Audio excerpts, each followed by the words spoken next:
warm welcome to Sir David Rodigan.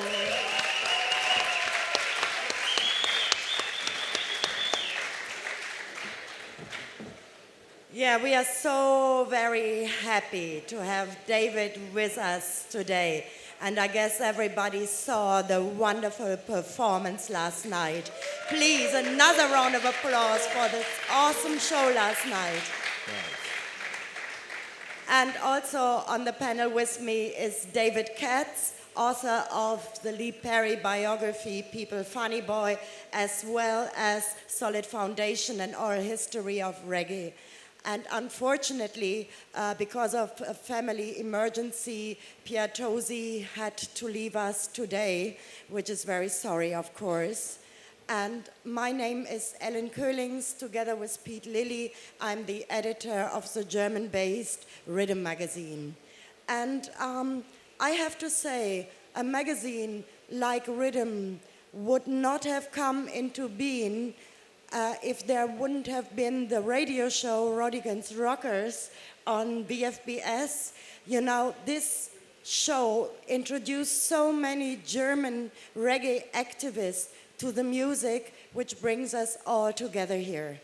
And again, I want you to give a very, very welcome again to Sir David Rodigan.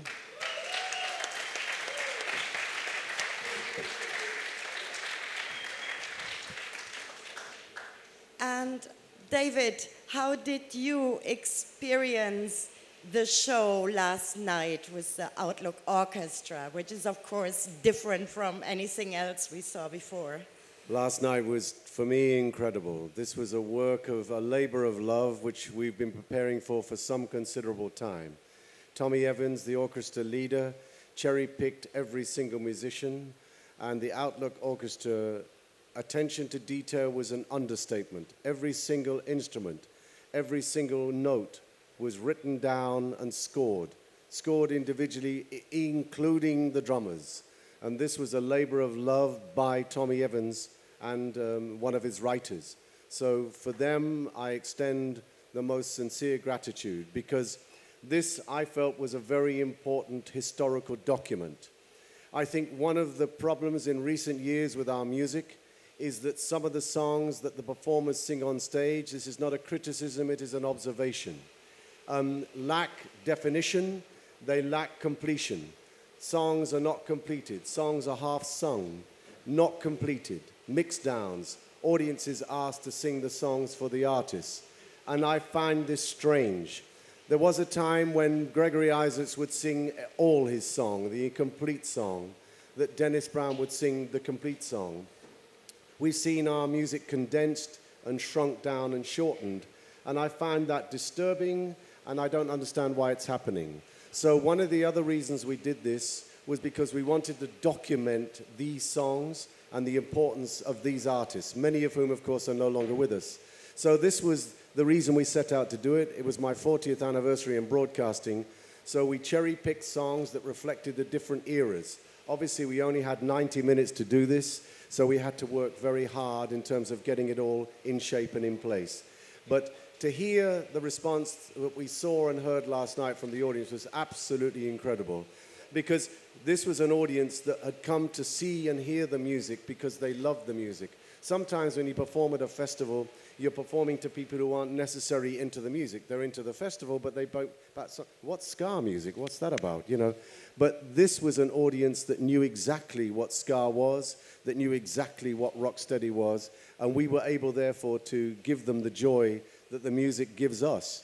Because the reason we're all here, let's make no mistake about it, be quite clear, is because we love this music and we love this culture. We love what it stands for and what it represents. And I think this is the essence of the music. This is what has made the music universally recognized and adored. It is the positive elements of reggae music which has made it so incredibly popular. So what we tried to do last night was condense that orchestrally and reflect upon it. And I think the artists, Tipperary for the dancehall, Kiko Bunn and Bitty McLean, and of course, Charlene Hector singing Perfidia. I thought for me and for the audience, it was a very special night. And I'm sorry if I appear to be criticizing elements of the way that the music is performed, but this is an observation that I feel duty-bound to reflect upon. The fact that there are no chord changes, that there are no, it seems to me there are only certain artists who are taking this music to another level. And hype over substance does not stand up to close scrutiny. Yeah. Well said. Yes, thank you so much, David. And I think it's really something special, you know, you having your 40th anniversary and you livicate this anniversary to the music. And I want to say thank you for this. And yeah, please. And it's always, you know, to me, so overwhelming to see the passion and love you have for the music. So how do you nurture that passion and love for over 40 years? I've described this as a fever. If you catch reggae fever, there is no antidote. It will be with you for the rest of your life. And if you were to line people up in a police lineup and take photographs of them and ask someone to identify the reggae heads in that lineup, you wouldn't be able to identify them because it is beyond definition. This music is all-encompassing. It attracts people from all over the world, from all walks of life. So to say, oh, I bet you she likes reggae or he likes reggae, it's impossible to define. This music is like jazz, like classical music, like all the great arts. If it touches you, then you will be with it forevermore. And I think that's just the way it is.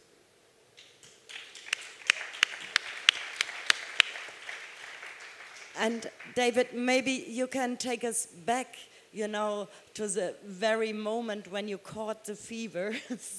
Yeah, it's quite simple. I remember seeing this girl called Millie singing this song called My Boy Lollipop. It was on a TV show. She sung it live. She handed out lollipops, and we were all like, it was 1964. Well, who's this? What's this music? It's called Blue Beat.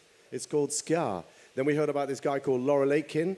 Then we heard Al Capone's Guns, dun, dun, dun, dun, dun. And there's a guy called Prince Buster and a group called the Scatterlights.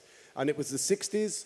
We were young. We had the Beatles, the Rolling Stones. We had Bob Dylan. And we had this new music from Jamaica called ska. And it just captured us. You could dance to it. It was exciting. It was just an amazing new time.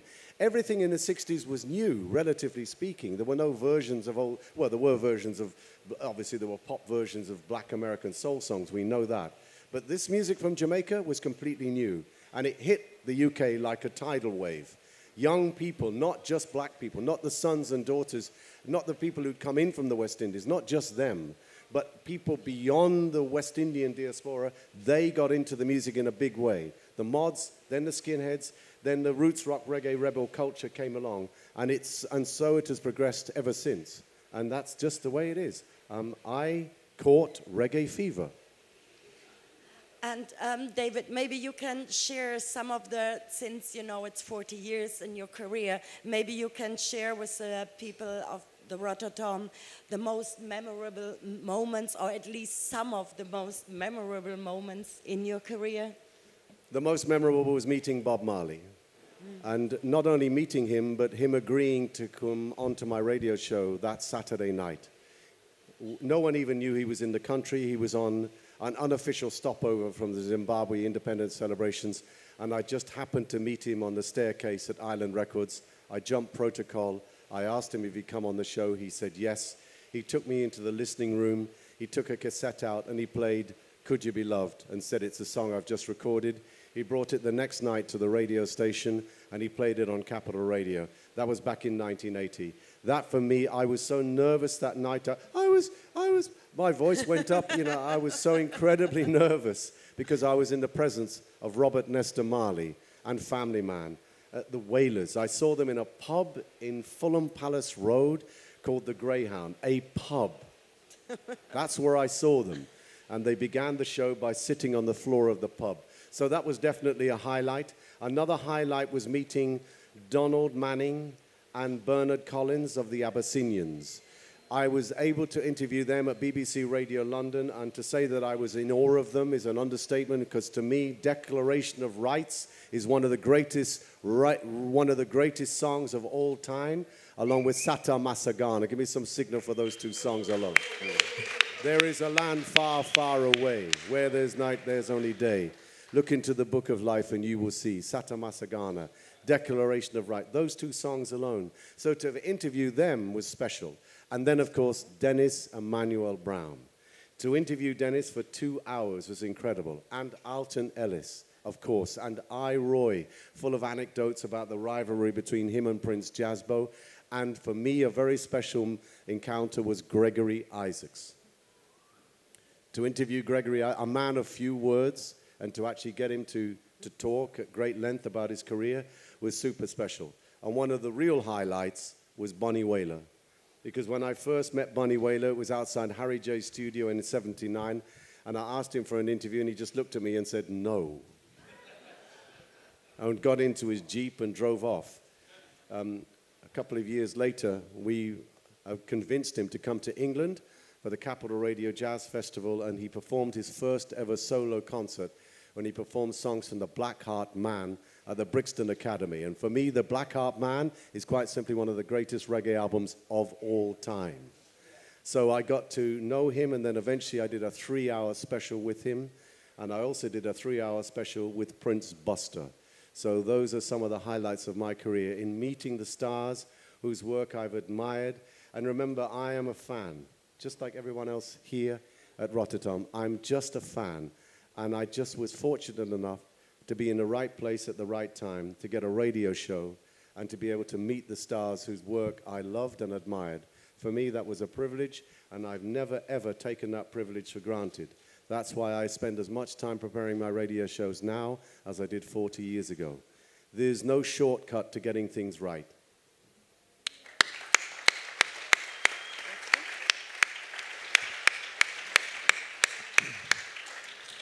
One important event in the life of every reggae lover, I guess, is the first trip to Jamaica. Can you share some memories of your first trip, and also tell us when it was and how it came about? It was January 1979. I can remember it like it was yesterday. I can remember almost every single day, including my first night, which was at Edgewater. Jojo Hookham had an old house out there. He let us stay there. When I woke up, I was covered in mosquito bumps.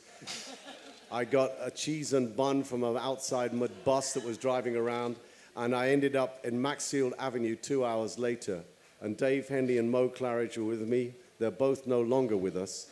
So I give thanks to them and all that they brought to the music. And Dave Henley turned to me and said, "Oh my God, that's Earl Zero standing outside Channel 1. Earl Zero." I met Earl Zero. That night, we went to King Tubby's studio in Waterhouse. The sun was setting when we entered Drummerley Avenue, and there was Prince Jammy, as he was known then, who was the host, who I kind of knew of, and he certainly knew me and made me feel very welcome. And I was rather nervous, because this person called Osborne Ruddock was somebody I really, really wanted to meet, because I had a fascination, almost an obsession with dub music. And he said to me, "David, please meet King Tubby."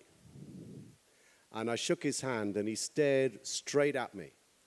And I said to him, very nervously, "I want to cut some dub plates." And he pointed to the price on the wall and said, "Okay, let's start." And that was one of my first moments. That was the first dub plate I cut in Jamaica. And of course, there were other moments of absolute joy at Channel 1, watching, Sly and Robbie, watching Gregory Isaacs arrive in his GT and get out of the car at Maxfield Avenue and leave the car window down, and me say to the juice man, "Do you think I should tell Gregory that he's left his car door open?" And the man started laughing and said, "Do you think anyone's going to touch the car of Gregory Isaacs in Maxfield Avenue?" These little moments, of course, are special to me. Going to clubs and going to sessions, open-air dances was amazing. Another moment I'll never forget was going back to Tubby's in the daytime and going round to the back, and there on the veranda there was little kind of like a ranch at the back where the artists gathered. And there in a weatherman cap with a guitar was Sugar Minot. You know, I'd never met Sugar Minot. He was on the crest of a wave, just coming through as a new artist from the African Brothers, and I got to meet Sugar Minot. I could go on and on and on, but those are just some of the highlights of my first trip to Jamaica, January 1979. Yes, yeah, please. And looking at old pictures from you, you know, in the middle of like dance sessions in Waterhouse or whatever, it is so amazing to see. There's this one white guy in the middle of it, but you were from the moment of it, it seems part of it. So how did you feel yourself, you know? Well, that's the thing I've said many times about Jamaica. The love I've received from Jamaicans on the island of Jamaica continues to blow me away. I'm not Jamaican. I'm not a black man. I come from another land and another culture. But Jamaicans have embraced me and given me love and respect for the past 40 years. And I can't even count that. I can't add that up because that to me is phenomenal. Remember, this is a music which is revered by Jamaicans, but it's spread across the world. But there could have possibly been, I'm sure David would agree with me, an element of, yeah, what's this? You know, somebody's coming in, he's not Jamaican, what's he doing? But when I first started working on the radio with Barry Gordon on JBC Radio 1, I realized then, and he realized, and I realized from the response I got when I started doing shows in Jamaica, that Jamaicans loved the fact that I cared about their music as much as they did. And that, it's like, somebody once said, a Jamaican will always tell you what he really thinks. He's not going to pull any punches. And all I've had, essentially, obviously you're going to get haters in any walk of life, especially if you're achieving something. But essentially, I've never had anything but genuine love from Jamaican artists and the people of Jamaica. Yeah, so since you mentioned Barry G., your clashes and the collaborative events that you did in Jamaica with him are legendary. Maybe you can explain a little bit for the people here at Rototom SUNSPLASH that might not be aware of those. What exactly took place and when? Barry G was a household name and still is in the island of Jamaica. In 1983, he was so popular, artists were making records about him. He was a Jamaican radio superstar. He was a phenomenon. Why? He knew about the music, he cared about the music, and on a Saturday night he had a 6-hour reggae show from 8 till 2 where he only played reggae music. He knew about the music, he cared about the music. Barry G, the Boogeyman, was the #1 radio DJ on the island of Jamaica. So in 1983 I was pre-recording some shows for Capital Radio, and I asked him to be my guest on one of them to give a news report on what was happening in the charts and on the island. And he did so and reciprocated by asking me to come onto his show that Saturday night. And during the news, he turned to me and said, let's not be traditional here. Let's not just do a radio interview about you coming from England. Let's do a clash. And what I thought would be an hour or 40 minutes turned into a 6-hour epic. We just kept going. We couldn't stop. So as I found one, he found one. And we didn't even have any dub plates as such. I had some white labels, he had some white labels. And that night in 1983, we didn't know, and I certainly didn't know, how powerful and important radio is in Jamaica. Television in Jamaica was still a relative luxury. Not everyone had a television, that's a fact. And in the small country districts and villages and hamlets of Jamaica, the radio was the main connection to what was happening in the world. And people listened to the radio. They also had a thing called cassette recorders. And apparently, thousands of Jamaicans recorded that clash that first night. And those cassettes were sent abroad, especially to Jamaicans living in America and the UK. And so the word spread about this guy from England called Rodigan and this Barry G, the Boogeyman, and this epic 6-hour clash. And that was the first of several clashes which culminated really in the clash in New York in 1985 at the Brooklyn Empire. Asked Supercat, he was in the audience, asked many stars who were there. And when we arrived, we couldn't believe it because the crowd was 4 deep off the Brooklyn Empire around the block. And we said to the promoter, is there another event happening here? in another. And they said, no, this is your event. You and Barry G, all these people are here for you. And that was the night I recorded the tenor saw dub about the clash with me and Barry Gordon, the Maxi Priest dub, the dubs that he had. And that was the night that a very young Tiger came on stage and mashed it up. This was a long time ago, but it was a reflection of what the clash system of culture had done, that two radio DJs there was no history of radio DJs clashing in Jamaica. That hadn't happened. And we had the Dermot Hussey, one of the greatest broadcasters in Jamaican music history. We had the great Errol T, who's no longer with us, Errol, that had his show in the evenings on JBC Radio 1. These were classic broadcasters, but we'd never had a clash before. So it was a phenomenon, and Jamaicans loved it because it was on the radio. You could hear it, and you could hear two people talking about the music in a constructive, positive way. And it just caught the imagination of Jamaicans, and that's the rest is history. Thank you.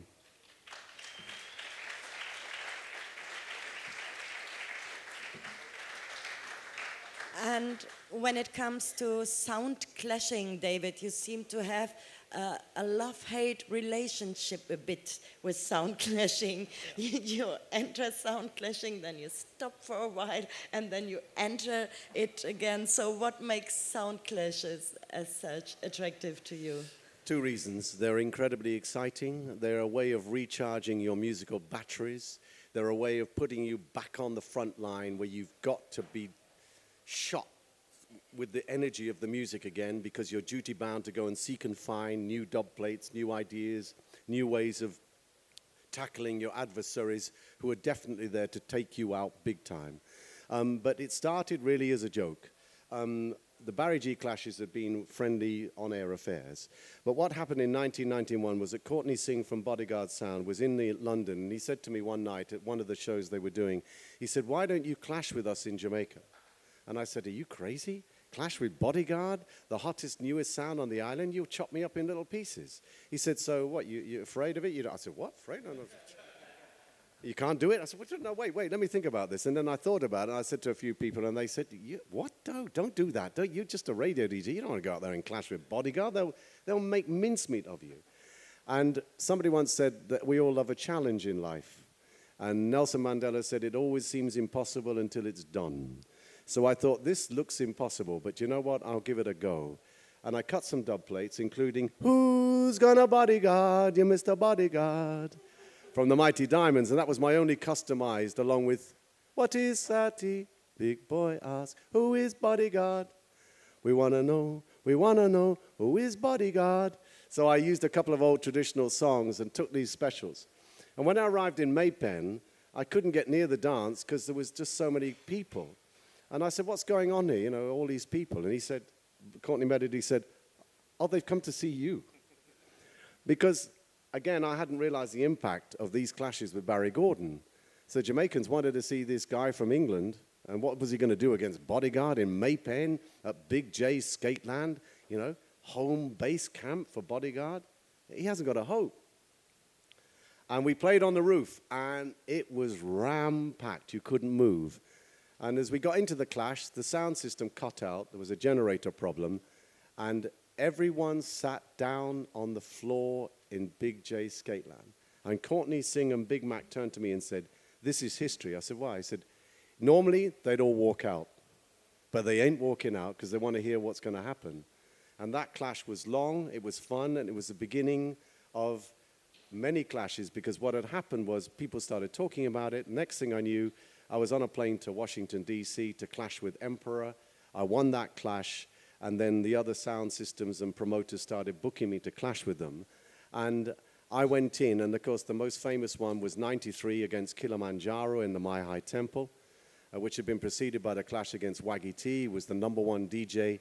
And for me, let this be noted, Waggy T is one of the greatest mixers in the business with the biggest dub plate box. And if you don't know who Waggy T is, you need to find out. That guy is a phenomenon. And he gave me a serious run for my money that night. And I won the clash because I had a couple of customized newscaster amount. And what's what I did? I brought the element of humor to clashing. I would record sketches with actors and so on and so forth. This changed the game. When people were giving me a hard time verbally, I would come back at them with jokes, come back with them with scenarios that were customized. And that was my advantage. And over the years, these clashes progressed. The biggest one possibly was the one in '97 in Long Island against another rematch against Kilimanjaro. And then, of course, the other clashes against Stone Love and so on and so forth. So there was a time when I did come out of it. And the reason I came out of it was because I felt it had gone too far. To me, the whole business of sound system clashing was that, yes, it's a musical boxing match, and it is, you know, for tough guys only, so to speak. But I didn't see the reason why it should get so personal and abusive. And some of the things that were being said mortified me. I just didn't understand why it had to be reduced to this, well, frankly, obscene, foul language that was being used by way of taking your adversary out. I thought it was demeaning, and I thought it was disgraceful, actually, so I stopped doing it. And then Chin, from Irish and Chin, said, David, if you want to change something, you have to be in it to change it. You can't change it from the outside. Know better, do better, set an example, come back in the game. So I came back in, and I started clashing again. So it's always been fun, primarily. There have been times when it's been unpleasant, and there have been one or two incidents where it's been particularly unpleasant because of the attitude of certain selectors. But I've always tried to rise above it, smile with it, and roll with it, because at the end of the day, this is music. This is music, and it brings love to our souls, and it brings happiness and joy. It shouldn't bring misery.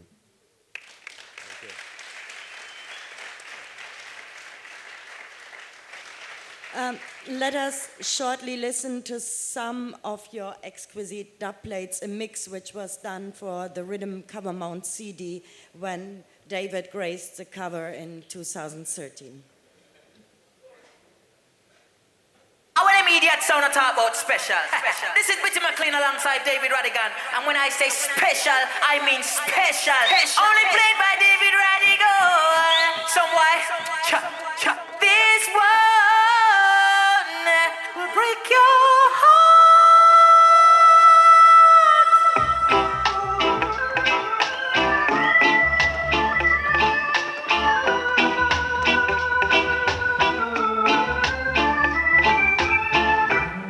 When a sound try to test Rodigan, he'll hurt them so. Oh, yes, he'll hurt them so. Some boy, I tell ya, no matter what you play or how you try,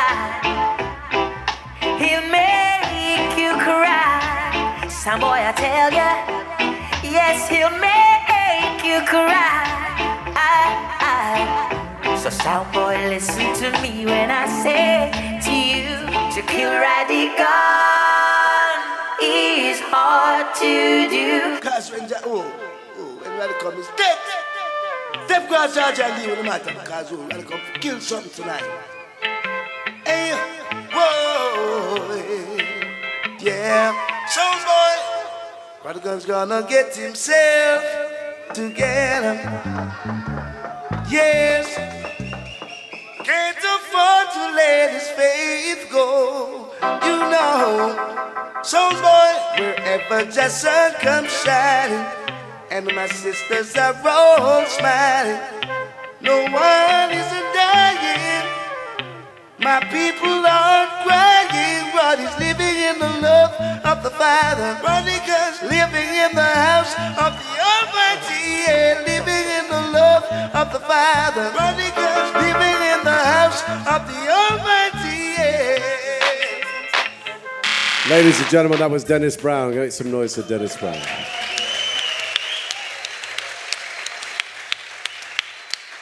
We are living in the love of the Father. And I need to say at this juncture, just thinking alone of Dennis there, and seeing members in the audience here today, it needs to be said, and it may be stating the obvious, that were it not for Rastafari and everything that Rastafari has brought to this music by way of its culture and its code of living, we simply would not have the music that we have and have had for over 50 years.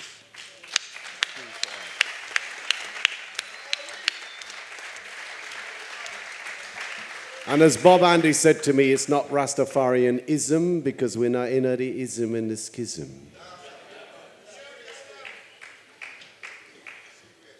And David, the next question is probably not so easy to answer, but when I watch your career, what impressed me personally the most was that you always managed to keep your integrity.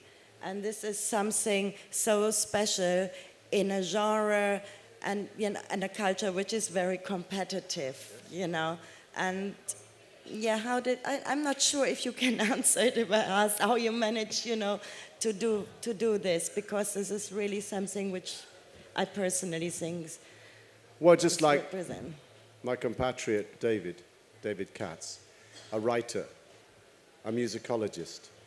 We have all been given a gift or a duty, something that we need to do because it just won't leave us.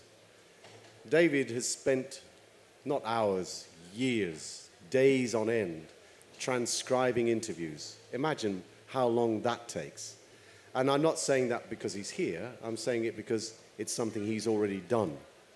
So, in my opinion, what happens is you must always remember where you came from, and you must remember who helped you to gain access to a privileged area. That area is the lives and work of artists. Without the engineers, without the musicians, without the songwriters, we wouldn't have an industry. The singers, of course, are the essence, but we must remember we are a group and we work in unison with each other. We are hand in glove. A bird cannot fly on one wing is a Jamaican expression, and it's so true, because we all have a role to play. And I realized that I had been given the opportunity and the privilege of being a broadcaster, someone who was on the radio. My duty was not to shout and scream and patronize the listeners, but to be their companion, at times to share something with them that I thought they might find interesting, they might learn or know or not know, or get confirmation about something. But lo, God forbid that you should ever feel that you are a know-all, that you are somebody who is better than other people because of who you are. My mother said the humblest calf sucks the most milk. And I never forgot what my mother told me. So in life, if you progress through it pretending to be somebody else, you will crash. Because kingdoms rise and kingdoms fall. But the race is not for the swift, but for those who can endure to the end. It's not a race. We all have a calling. And whatever that calling is, you need to do it with respect to yourself. The essence is self-respect.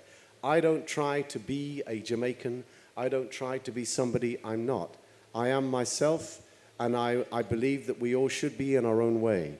And that if you embrace the culture, you embrace it respectfully, and you don't try to feel that you're above it, or you're better than it, or you're more superior to other people. So humility is the key, and I think, without sounding patronizing, by remembering where you come from and taking the lower seat is the best seat in the house.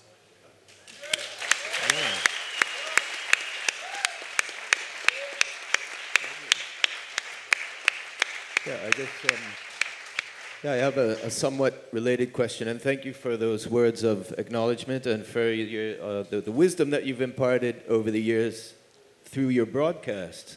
And I guess the question that I have relates to your enthusiasm, because through the ups and downs of the music and throughout the decades, you've always been introducing new sounds and new styles and new artists to the public. So I wondered if you could say a little bit about how you've managed to maintain your enthusiasm despite the many changes, the ups and downs of the music, and also this way that you've managed to stay ahead of the game and introduce these great unknown talents to us before they are known.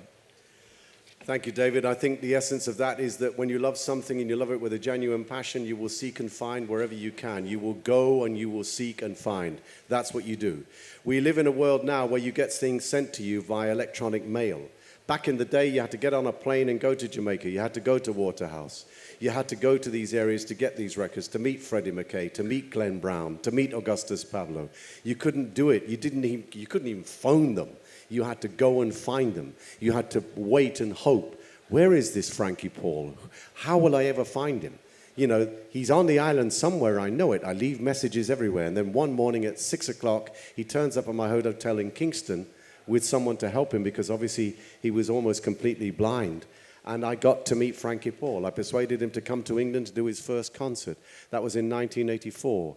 And with Sugar Minott and similarly with so many other artists. When I first heard the work of Protégé from Don Corleone, who sent me some new recordings by a voice that was completely different to any voice I'd heard in Jamaican music. His way of broadcasting the music and making the music was different. When I first heard Chronics, this was somebody who clearly had something to offer. I've always maintained in my radio show that I do not live in the past. My show is 2 hours duration every week on the BBC. It contains 2 old records on Deep and Heavy in the second hour. Everything else is current, recent, or futuristic. It is my job as a broadcaster to make sure that the music of young recording artists is listened to, and even if it's not exceptional, to show goodwill and reach out, because somebody once said that when you get to the top, remember to send the elevator back down, because there's somebody on the ground floor who'd like to come up. And that's what happens when you receive...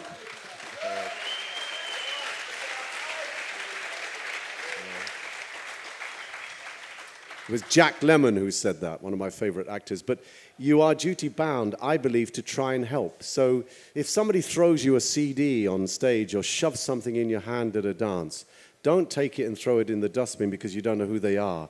Listen to it. Take time to study it because you don't know who you're going to discover when you listen to that piece of music. And that's happened to me so many times.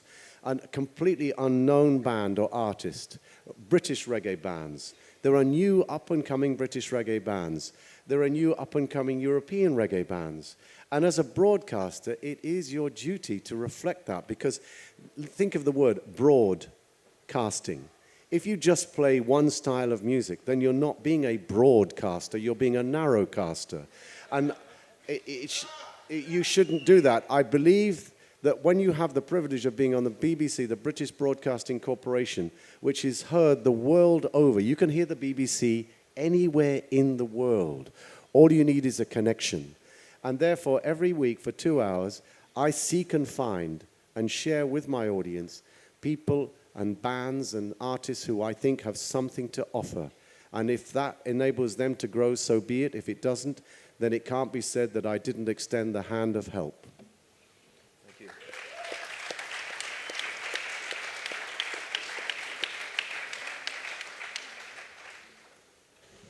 And David, a lot of the sound systems, at least in Germany, the dancehall sound systems, I witnessed that, unfortunately, a lot of them kind of seem to skip reggae.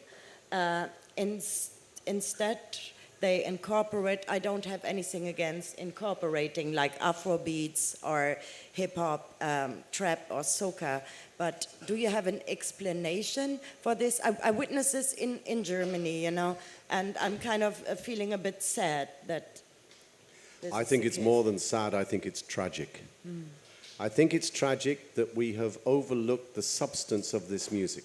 Hype over substance. This has become the new phenomenon. Hype over substance. Somebody with an energized beat that is relentless and often incredibly monotonous. And I say this without any apology. And somebody riding a rhythm on top of that is all very well.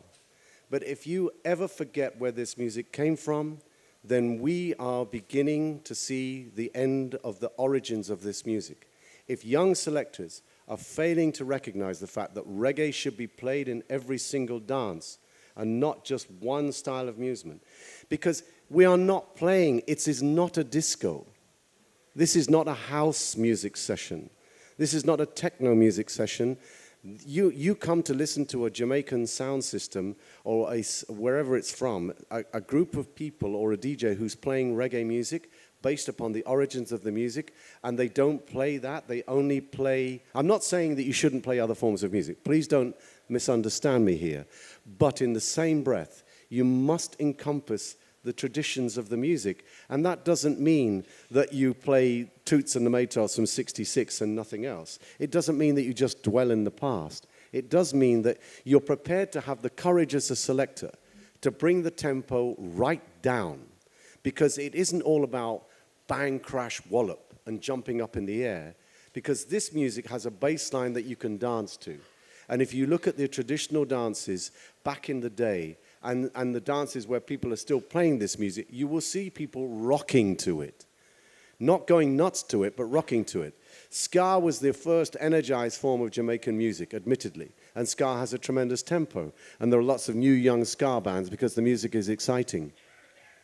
But for me, to say that this music is too slow to dance to is infuriating, it's demeaning, and it is insulting to the origins of the music. As a selector, you have a duty to play reggae music and to mix it up. One of the first things I learned as a selector was Admiral Ken, who ran the Bouncing Ball Club in Peckham. And he said to me on a Friday night, when I was a nervous young DJ in '79 with my first residency, and I'd been playing reggae for 45 minutes. And he walked up to me, and in those days, you had music in the DJ box. And he said to me, David, I'm Admiral Ken. Admiral Ken was one of the original sound systems in England. He knew about selecting, the ability to make a choice of music and to mix it up. He said, you need to mix it up. And I didn't really understand what he meant. And I said, well, what do you mean mix it up? I'm playing. He said, yeah, but you're not mixing it up. And what did he do? He took out a 12-inch single from New York, one of the big floor fillers at the time, and he put it on. The place went nuts. What he meant was that if you ever disregard the wishes of the public, you're in trouble. So you have to mix it up. So whether the beat is or it's or it's dum dum bum bum, then you are mixing it up. If it's a soul beat by the Whispers and it gets a forward, you're mixing it up. But if you don't mix it up, you're in trouble. So that the essence of it, I think, is encapsulated in that experience, that you have a duty to play across the board. So that means you can't not play dancehall. That's insane.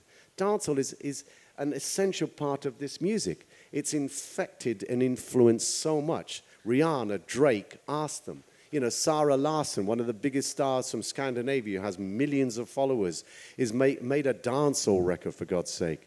This music is influencing people big time, and it always will. So we're not saying, and please don't get me wrong here, I'm not saying there's anything wrong with dancehall. I think dancehall is a phenomena, and I think some of the greatest dancehall was made in the 90s. Steely and Clevie built some of the greatest rhythms of all time. Dave Kelly and Tony Kelly, C.D. Kelly, some of the boom, boom. You're talking about bottom end that works. But please, let us just bear in mind that we need to, as Admiral Ken said, mix it up.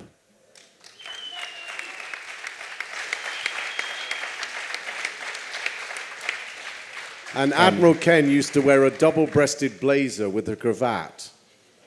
You even went a step further in mixing it up when you introduced reggae music to a dubstep audience. Maybe you can explain how that came about and how the dubstep audience, who I guess at the time weren't familiar with like roots reggae, how they reacted to you playing it. The dubstep phenomenon was incredible. I wasn't aware of it. My eldest son, Jamie, said to me, Dad, you've got to start listening to dubstep. And I started listening to it, and I could hear the connection. It was blatantly obvious the connection to reggae roots dub music was there. But to be honest, I didn't get some of it. Some of it was a bit too hardcore for me. I like dub, but I don't like all forms of dub. Some dub is a bit too militant for me, and after a while, I find it hard going. But so be it. We can't all like the same thing. So dubstep was a phenomenon which rose up, and I kind of got it, but didn't completely get it. And then they both, my younger son as well, said, oh, by the way, you've been sampled on this dubstep record by Breakage. It's called Hard. And I didn't know that I'd been sampled, and I heard it. And they'd taken a speech that I'd done, and they dropped it in. And then I started to study the phenomena, and I realized this was a new wave in music. And let us please never forget the impact of drum and bass, or jungle. Because jungle was inspired by roots rock reggae music in the sense that it had the bass lines of reggae, but it took samples from dancehall, from Ninja Man, and put it into it, and then energized the whole thing, increased the pace. So here was another phenomenon, jungle drum and bass, and then dubstep. So I embraced it because I realized it was connected. And when I was put in Fabric, which is a dubstep club, what it was a dubstep club, it's a phenomenal club in London, to play to a very young audience with Casper's Dub Police, I was blown away because I realized when I held up a photograph of King Tubby and Big Youth, and the crowd went crazy, and I said, this guy created dub, this guy was one of the original MCs, rappers, and I put the two together by not mixing them because I couldn't mix a cake, but you know, I played the music and indicated where it came from, and the result was phenomenal. This music, again, has influenced the world. Yeah, and I would like, or David, do you have another question, or should we open it up to the audience? Oh, no, I have a couple of other questions before we go to the I Q&A. think we all have. Yeah, so your memoir, Rodigan, My Life in Reggae, it's a real page-turner, and especially for me, those chapters looking at the glory days of 60s, 70s, 80s. But I have a couple questions for you about the book, and one of them has to do with the process of writing the book, because so it was written with somebody, a writer from the independent newspaper in the United Kingdom. So I wanted to ask, how did the book come about? What was the process like for you in terms of the writing of it? Well, as a fan, I'd become a journalist, in inverted commas, a fan, who wrote about the music for Black Echoes, which then became known as Echoes. I was the reggae reviewer under the name of Sky Juice, an alias, and I also wrote articles that were published in other music publications as well as Echoes about my trips to Jamaica and so on and so forth, interviews and so on. So I had been a journalist and then I'd stopped. I felt that I didn't have the skills required to be a writer in the way that a book needs to be written. I felt that this is a skill I didn't have to a sufficient standard. Ian Burrell was a writer whose work I'd respected at The Independent as a media correspondent. He'd already interviewed me twice and was very, very familiar with my career, and was a genuine lover of the music and knew a lot about other forms of music as well. A lot of people have been asking me for many, many years to write a book, and I was always walking away from it because I just felt, well, I'm not really a writer. And in the end, as I approached my 40th, I was cornered, really. And Ian Burrell and John Bailey, my manager, said, if there was ever a time to write your autobiography, we reckon it's probably about now, because next year it's your 40th anniversary. So we set about doing it, and I give thanks to Ian Burrell for his patience, because we did it. It took us over a year to do it. And it was the traditional way that a book like this is written, where we sat down and we recorded interviews with me describing periods in my life and things that had happened. He would take those recordings away, encapsulate them, edit them, and choose things that he thought worked, would write chapters, bring them back, we'd look at it, we'd discuss it, look at detail. And so the process developed over a period of over a year, up into 18 months, when finally we had what we thought was the essence of a book. We then had to try and find a publisher, and in finding the publisher, we found a company that really believed in the idea of the book, and they made suggestions as to how it would benefit if we were to encapsulate it more of a music basis for each chapter rather than a life story for each chapter, elements in my life, and that's what we did. And the book was launched, and it's been very well received. It did. Yes, and the other slightly related question, which goes back to the book again, is that you speak very eloquently in the early chapters of the book about your career as an actor. And many of the audience may not be aware that David Rodigan has a background in the dramatic arts. So I wondered if you could speak a little bit about that, and if there's any relation, do you feel, between that grounding and the work that you do now as a broadcaster? That's a very good question. Thank you, Mr. Katz. Yeah, it's true, without doubt, that my training as an actor has helped me in some of these clashes, because an element of a third persona is required, not to take it too seriously, to be a character, to come on dressed as a character, be it a horse, a jockey from Caymanas Park, or a Sikh Indian taxi driver, or whatever it was what I was portraying. Yes, I've done that, and it has helped me. But in essence, I was just a fan of the music from the 60s. I continued to be a fan of the music, and all I ever wanted to be was a member of the Royal Shakespeare Company. I loved theatre, I loved the world of theatre and all that it meant. So I was fortunate enough to get a place in drama school. I studied for 3 years. I also qualified as a teacher, where I was actually considering teaching English and drama, but I actually opted for a theatre called an internal, you call it like a glorified intern, an assistant stage manager post in a theatre in the north of England. And that was in 1974 when I completed my studies for 3 years at the Rosebeaver College of Speech and Drama. And from then I worked in the theatre extensively for many years. I did some films, I did some television, and I almost made it to Coronation Street. And it was, yeah. And this is when Ina Sharples was still around, to show you how long ago it was. If there's any British people here, give me some signal for Ina Sharples. You're showing your age. And what it was, I got down to be the boyfriend of the mother of the girl who was married to the guy that ran the garage. I can't remember the names of the characters anymore because it's been a long time. It was between me and another guy, and he got it. And I reckon if I'd got that part, well, I don't know if I'd have been on the radio. I don't know what would have happened to my career. But the fact of the matter is that, yes, I had a career as an actor, and I continued working for many, many years as an actor, and I was offered full-time employment on Capital Radio. I turned it down because I wanted to be available as an actor, and it was only when my second son was born that we decided that acting was, shall we say, inconsistent with a regular income. And as any actors in the room, when the phone rings, don't answer it too quickly. Never appear desperate to work, although in fact you're absolutely craving your next job. So full-time radio work came in 1999, enabling me to provide for my family, my wife and children, and I opted for it.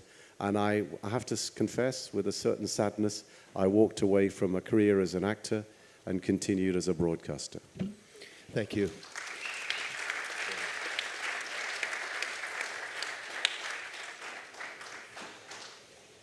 You earlier mentioned the success dancehall music is having right now with Drake, Rihanna, Ed Sheeran, Justin Bieber, you name it, really the big, big names. A lot of people in Jamaica are kind of asking why, or I myself is asking why, isn't Jamaica more profiting from the situation we have right now, that we have the urban soundtrack. You walk into a store, you hear like the dancehall beats, and I'm asking myself, oh, what did we wrong? So. I think it's just about marketing. Gussie Clark's here. Ask anyone who's a senior player in the music industry in Jamaica. They'll tell you about lack of marketing and lack of management and lack of promotion. This is the biggest thing that's held our music back across the decades. When it charts, let's just use Israelites by Desmond Dekker as an example. That was the first British Jamaican #1 single. Get up in the morning, slaving for bread, sir, so that every mouth can be fed. Everyone in England, especially the working class people of the United Kingdom, could relate to that song, because that song was about working people and what they had to go through. So here was a song that hit, and it wasn't just West Indians buying that record, because otherwise it would never have charted. Hundreds of thousands of non-Jamaican Europeans, English people, Scots people, Irish people, Welsh people went and bought that record. So here was an example of how a song, and it was one of many, Rudy, a message to you, the list is long. And then along came the bands that promoted the music, from Madness to UB40, etc., who made the music universal. And of course, Bob Marley is at the pinnacle of that because no one did more than Bob in terms of spreading the word. So here we are now with a phenomenon where you go into a shop, a sports shop or a clothes shop or any boom, boom, boom, boom. You're hearing these beats, and you think, this is dancehall music, but it's not. Bounty Killer, I don't know who it is, but it's a dancehall beat. So what's happened is, because the world has shrunk, because we now live in an immediate community of I can find out in 10 seconds what that is and where it's from, the people who love this music, such as Drake, such as Rihanna, and by the way, according to all reports, Rihanna is making a reggae album. A reggae album. Rihanna began her career as a reggae artist in Barbados. Let that be known and registered. So what we're seeing is the influence and influx of the music beyond the Jamaican experience. But the fact of the matter is that it's lack of promotion and lack of, I don't know, I find it incredibly frustrating. But the history books have been written. It's there for all to see that our music, reggae, dancehall, culture, call it zoom, zoom, zoom, zoom, zoom, zoom. Why did that record become a phenomenon? 21 years ago, 97, that record bust because of the beat and because Beenie Man's ability to write it was so profound and it caught everyone's imagination. In essence, we are governed by the media's desire to play or not play our music. And we've always had this battle. I will say it publicly. It has infuriated me across the decades to hear radio responsibility, to hear radio defenders, to hear radio programmers say, well, we've got one reggae record on the playlist. How about 2? How about 3?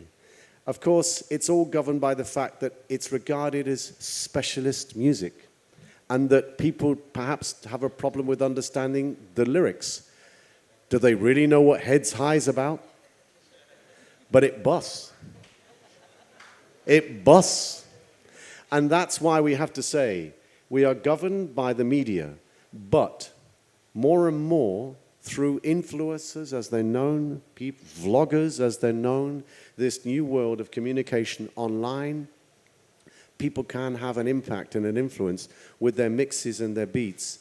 So we can only hope that there will be more interest in the origins of the music and that the Jamaican artists make songs that we hope can get played on Hot 97 in New York in the way that they play the new Drake single. We can only hope for that day.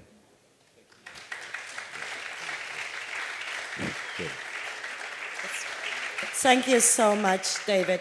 And yeah, another round of applause because if it, 40 years of reggae music, what David did for us, please.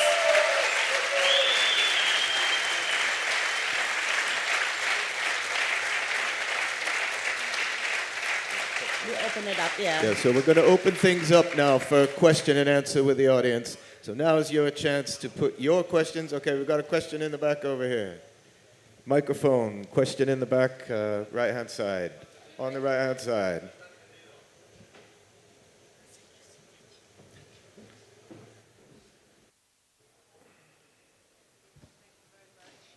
Hi, David. I've been listening to you for years. As you can tell, I'm a Coventry kid, and you're down in London. And we had sons born in the same time, because I spoke to you the kind of night you had your son born. So anyway, my question is really, really serious. Because for the first time, we've been coming to Rototom for 7 years. For the first time in my experience, we have been racially abused. We had campers who called the police on an old woman like me and told lies. And I have to say thank you to the Rototom staff that they actually told the police the truth. The man was telling them in Spanish, a set of lies. And the Rototom guy told him the truth about what happened, so everything settled. Now, for us, we come because it's Reggae SUNSPLASH, And yes, they're wanting to open it up to other sorts of music, but if that music is not complementary to reggae music, and somebody is going to turn and look at me as a black woman and abuse me racially, how important is it for Rototom to ensure that if they are opening it up from being just reggae Sunsplash, that the music they choose is complementary to reggae and the history. And by the way, I really didn't think you would have pulled it off last night, but it was really good.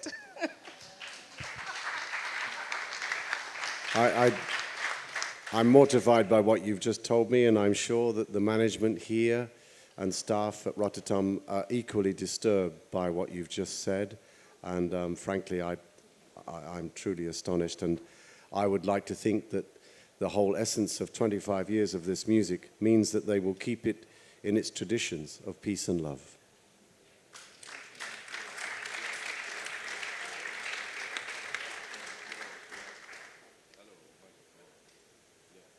Hello. Yeah, I would just add a couple of quick things. There is a place to report any kind of incident racially motivated or against, gender, sex discrimination, and so on. Yeah, that's just one thing. Yeah. Just to say, if anybody else has any other problems, there's a place in the back left-hand corner. Also, if you look at the history of this festival, there's a little pamphlet you can pick up at the info point. So, it's the 25th edition. But the roots of this festival, it's always been a diverse festival. It's been primarily a reggae festival. They've also featured punk music in their early days. They featured Afrobeat. Fela Kuti was an early performer. So it's always been a wide range. And I think, most likely that's the way the festival began. That's probably the way the festival will continue. On the other hand, when you think about it, it's essentially the largest reggae music festival in the world. Long may it reign.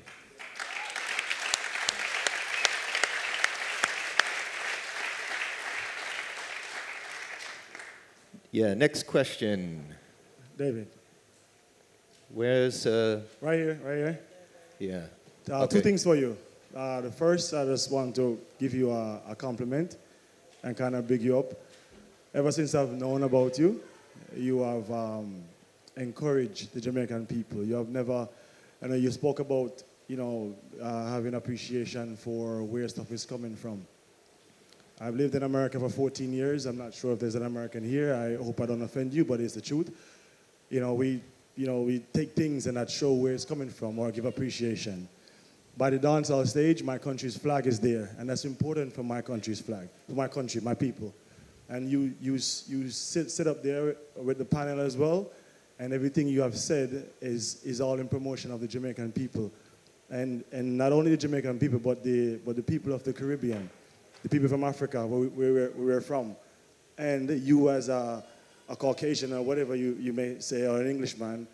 I love that, and I really, really appreciate you doing that and keep on playing the reggae music as someone that doesn't look like me. But as you know, Jamaica's motto is out of many, one people. So Jamaica is not only black, there's Germans, there's Irish, there's English, there's Spanish. Jamaica was Spanish country before, and then it became an English-speaking country. But I will say, again, thank you so much. Now, my second part is what you said in terms of why the reggae artists not getting as publicized, like Drake, a Canadian artist. The media does go to him first, and people like, name any artist, whether it's from Africa or from Jamaica, is not getting that publicity. I think it's more than promotion. I think it's a lot more, and if we can be honest with ourselves, it's a lot more than promotion. We are, I hate the term, a third world country, because we're not. Everything that happens in España or England or America happens in Jamaica. Every single thing, but just on a smaller scale. We are not a third world country. We're not. See? So in terms of promotion, but we do struggle financially. And with folks who come into the country with money and maybe a smarter mind, they infiltrate the people and they suck from the people and not give back. You have not done that, right? You have used the natural resources of my country in terms of the philosophy, and you have promoted the culture. And I thank you for that, brother. Right? I thank you for that.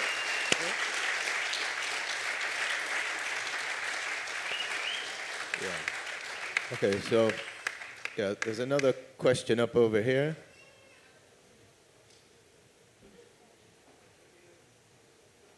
Hi, David. Thanks a lot for yesterday. But I want to make it two questions.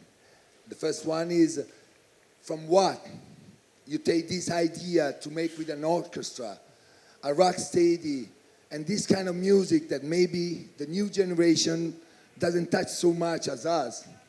And the second one, how much time you give to these people, to this orchestra, the right feeling to show us how is important this kind of music that some people, other people that don't understand reggae music, say it's so simple, it's so usual. Well, if I understand the question correctly, yes, we spent a lot of time doing it for months and months and months before we actually began rehearsals, and that was me and Tommy, and then, of course, Tommy writing and transcribing all the pieces of music that we chose.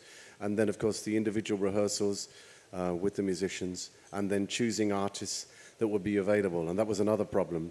We've had a slightly different lineup for every show because you're governed by the availability of artists. You know, Protégé flew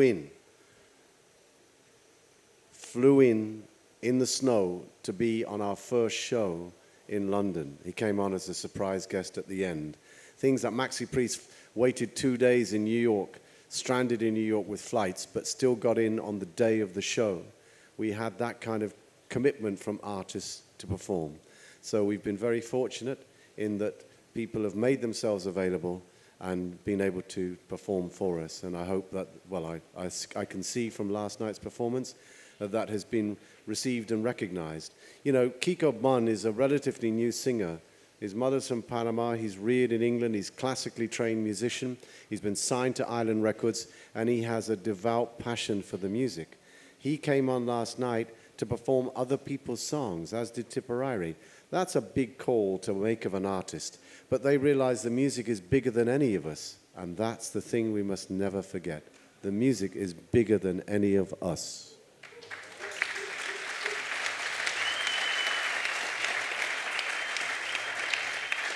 Okay, so, yeah. Good evening, afternoon. I'm Tracy from London. I was originally born in Yorkshire and had a fortunate opportunity to move to London in 1978, and you were an integral part of our Sunday dinner with Reggae Time. You would clear the streets, and all the children would, you know, go in for their afternoon dinner, and you were part of the dinner. And then again, when you did Rodigan's Mass, that helped me through my rat race week.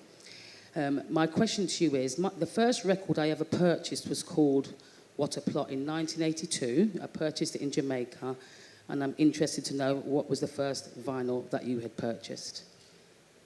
You can remember. The first vinyl I purchased was it was called, it's by the Tornadoes. Wait.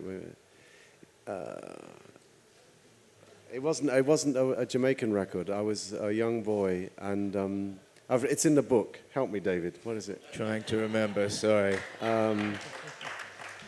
Anyway, I was a schoolboy, and I got some money from my parents for my birthday. And this is so embarrassing. I can remember everything. Now I can't remember this record. But I was given Dance On by the Shadows as a 7-inch single by my dad the day he bought his gramophone record player. And that was a big thing in the house. Dance On was a single I was allowed to choose. Yeah. But one of the first reggae records I bought, without a shadow of a doubt, was Club Ska 67, which was a various artists compilation album, which encompassed some of the biggest hits from Jamaica at that time. So yeah, that was the first album I bought, and yeah, I hope that answers the question.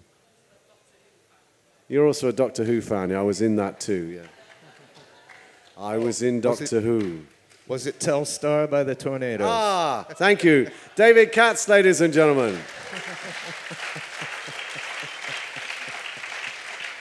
So for the record, the first gramophone record that I purchased was Telstar by the Tornadoes. I bought it from the Village Record Shop in Kidlington, and I played it like crazy. I think the second record I bought was Diamonds by Jet Harris and Tony Meehan, which is a guitar-based instrumental.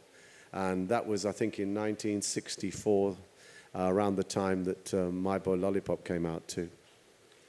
Okay, so I think we have time for two last questions. Oh, yes. I'm Sonia Stanley Nair from University of the West Indies, David. And you know, you've done 40 years in reggae. You've been playing, you've written a book. Where next? What's the next 40 years for you?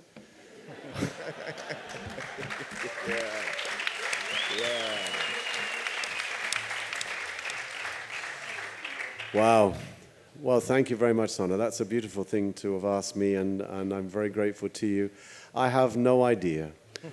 All I can say is that I continue to have great joy from playing the music. You know, the fact that I've got the privilege of playing tonight will mean that I did, which is what I did a couple of days ago. I prepared a selection of new songs that I think are really exciting. Again, it's my duty, and I love to play new music and mix it up with old. I don't play from a laptop because it looks as though I'm reading emails in a dance. I still use CD players because they look like records, and I can look at them and go, yeah, track 3. I tried a USB stick, and I was convinced I'd lose it in 10 minutes, apart from the fact that trying to view a selection on a little box on a CD player is hard work at my age. But in essence, as long as I still find joy in doing it, I will continue to do it. There's an old British comedian called Ken Dodd, who's no longer with us. But Ken Dodd famously said, when asked, "Are you going to retire?" his response was, "Retirement is for people who stop doing what they never really wanted to do and start doing what they always wanted to do."